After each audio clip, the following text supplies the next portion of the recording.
इस चैनल से जुड़े रहने के लिए यूट्यूब पर रूहानी नेटवर्क को जरूर सब्सक्राइब करें और घंटी वाले बटन को भी दबा दें ताकि हर रोज आपको नई एक अच्छी बात बता दूं बाबू, बता दूं तो हाथ उठाकर बोलो या रसूल अल्लाह और मोहब्बत से बोलो या हबीब अल्लाह।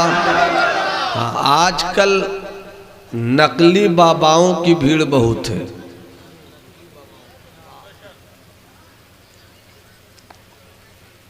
अजीब अजीब बाबा निकल पड़े। नमाज की नियत करनी नहीं आती है मगर सजदा यहीं बैठे बैठे काबा में करते हैं। बाल रखने का सलीका नहीं। इस वक्त सबसे आसान डिपार्टमेंट है, कुछ नहीं आवे तो बाल बढ़ाकर बाबा बन जाओ।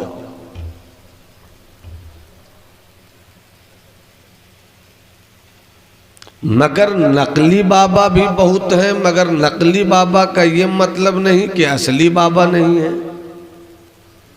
अच्छे लोग भी मौजूद हैं जिनके दम कदम से दुनिया आबाद है।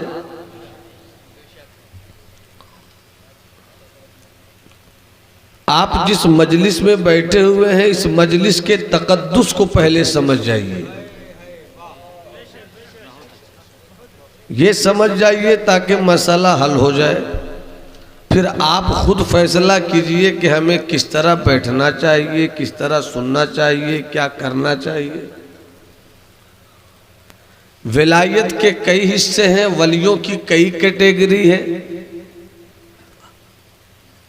मजजूब भी वली है, सालिक भी वली है, कुतुब भी वली है, अब्दाल भी वली है, कलंदर भी वली है, सालिक भी वली है। वलियों की किस्मों में मेरी कौम की माएँ बहनें बेटियां थोड़ी देर तक मुझको दुआओं के साथ सुने, इंशाअल्लाह उनके काम की भी बहुत सारी बातें निकल कर जरूर आएंगी।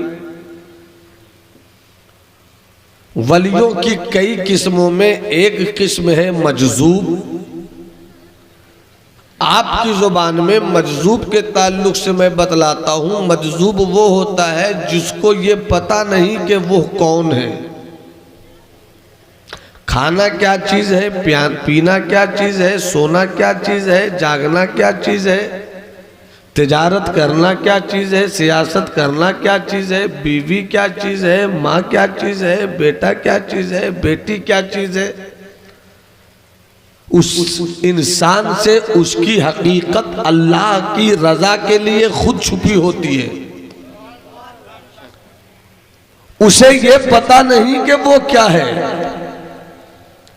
आप सामने से गुजर जाइए उसको कोई एहसास नहीं, शेर गुजर जाए उसको कोई खौफ नहीं, हाथी गुजर जाए उसको कोई खौफ नहीं, चीता गुजर जाए उसको कोई खौफ नहीं। अलबत्ता शेर गुजरता है तो सहम कर गुजरता है,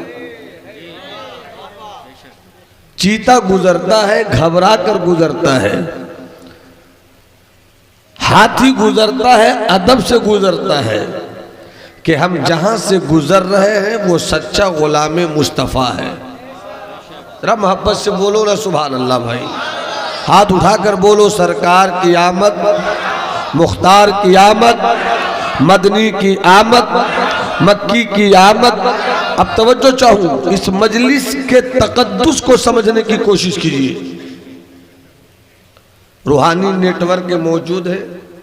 जब रूहानी नेटवर्क का अमीर मौजूद है तो मेरी तकरीर के रूहानी नेटवर्क को जियो से भी ज्यादा स्पीड से चलना चाहिए।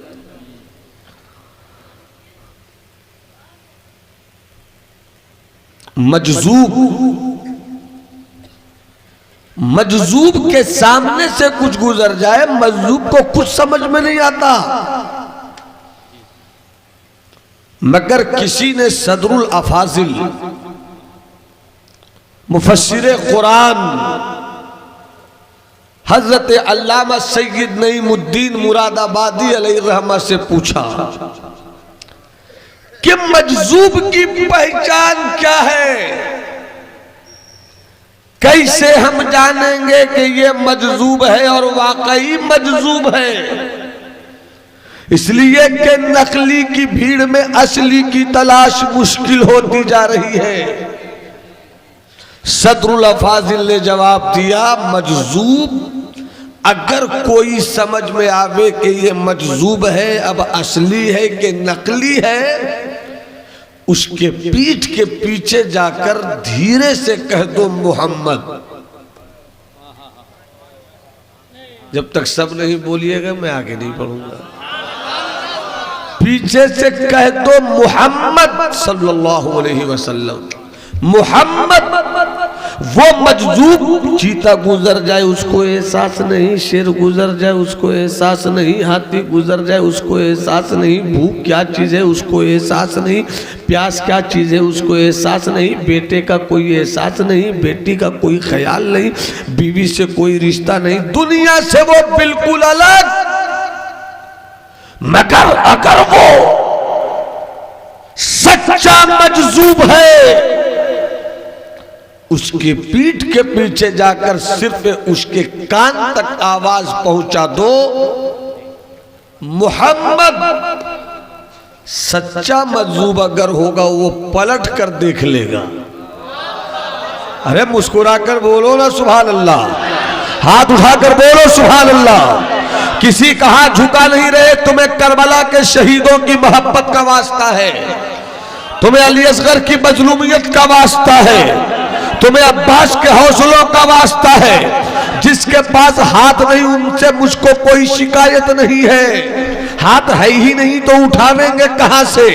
मगर जिनके पास हाथ है, एक हाथ को हसनी बनाकर दूसरे हाथ को हुसैनी बनाकर पूरी मस्ती से कहो या रसूल अल्लाह, या हबीब अल्लाह, या नबी अल्लाह। सिर्फ कानों से आवाज टकरा जाए,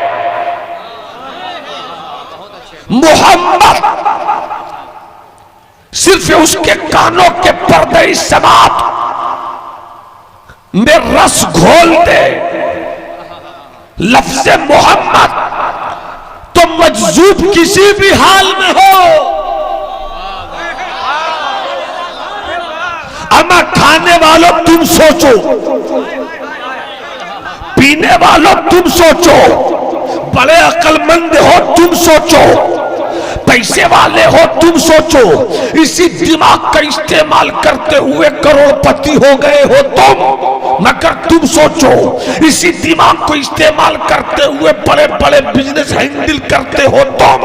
मगर तुम सोचो, इसी दिमाग को इस्तेमाल करते हुए मोबाइल चलाना सीख गए हो तुम। मगर तुम सोचो, बड़ा नाज है कि तुम बेटों का भविष्य सोचते हो, बड़ा गुरूर है तुझे खुद पर कि तुम अपनी बेटियों का ब्राइट फ्यूचर सोचते हो। मगर तुम सब सोच कर भी ये न सोच सके कि नबी का मकाम क्या है। तुम ये न सोच सके। नारे तकबीर, नारे तकबीर, नारे रिसालत, जश्न ईद मिलादुन नबी, सरकार की आमद, नारे तकबीर। मोटी मोटी किताबें तुमने लिख दी, बड़े बड़े मदरसे तुमने कायम कर दिए, ऊंची ऊंची टोपियां तुमने पहन ली। इतना सब कुछ करने के बाद तुमने हदीस की कई किताबें भी लिख दी, मगर तुम मकाम मुस्तफा न समझ सके, तुम अज़मत मुस्तफा न समझ सके, तुम रिफत मुस्तफा न समझ सके, तुम ज़ात मुस्तफा न समझ सके, तुम नाम मुस्तफा की अज़मत न समझ सके, आका की जिंदगी के नशिस्तों बर्खास्त के एजाजी पहलुओं को तुम न समझ सके। अक्ल है मगर न समझ सके, शऊर है मगर न समझ सके, दानाई है मगर नहीं समझ सके, बीनाई है मगर नहीं समझ सके, बसीरत है मगर नहीं समझ सके।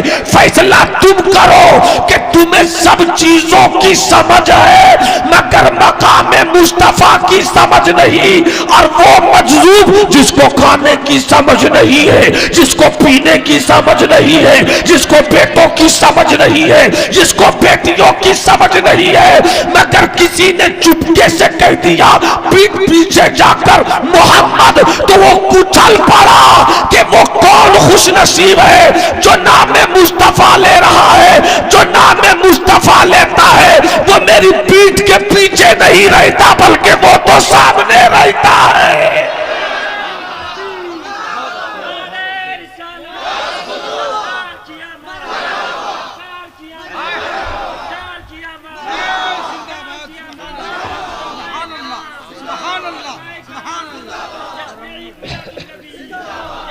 मिलादुन्नबी,